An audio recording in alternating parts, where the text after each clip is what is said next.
Jamen altså, vi har fået det hele slået ind under et tag her, og det her det er egentlig sådan 4 boder delt op i sig selv. Ja, faktisk 5 boder, men for at skabe samhørighed og bedre overblik og bedre vilkår for de ansatte, så har vi valgt at rykke det hele sammen under et telt. Vi har 235 glade mennesker, som der kommer ind og har en fest inde i båden og fyrer den af, så man bliver sådan helt glad i låget af det. Og så som bonus, også bare lidt for lidt en sjov gimmick, så har vi 2 foodtrucks stående nede i Bycenter Øst,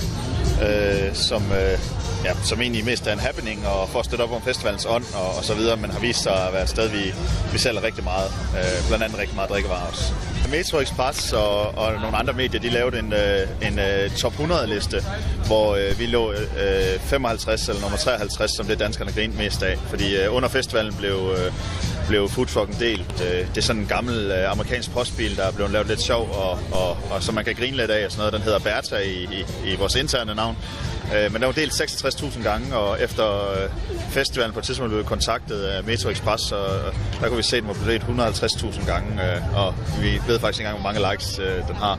Men det er jo fedt, der er blevet taget godt imod den, og så videre. Men det er også igen bærer på højkvalitetsprodukter, økologisk tankegang og en meget processikret eksekvering, som er sikrer oplevelsen hver gang. Men det er jo helt sikkert, at der er en mærkbar forskel i at få halvliters sprikjuice ind, og hyldeblomsten, det er klart den bedst sælgende. Emballagen, den er spot on, du kan se økologimærket, det appellerer til mængden og bredden på det. Det er meget nemt at køle hurtigt ned til det. Det er i forhold til ikke at fylde noget bagefter og så videre, jamen så det har bare været et hit. Altså tidligere, der har vi ved andre leverandører stået og hældt saft op i brus og så videre, og det har ikke den funktionalitet, så vi kan ikke få det lige så hurtigt over disken, og vi vil gerne sælge højkvalitetsprodukter. Ja, sådan er Roskilde. Men det er helt sikkert, at det har simplificeret processerne og få juice pakket ind i nogle ordentlige produkter, så vi kan få dem ud over disken, som samtidig er nemmere at køle ned og håndtere for personalet.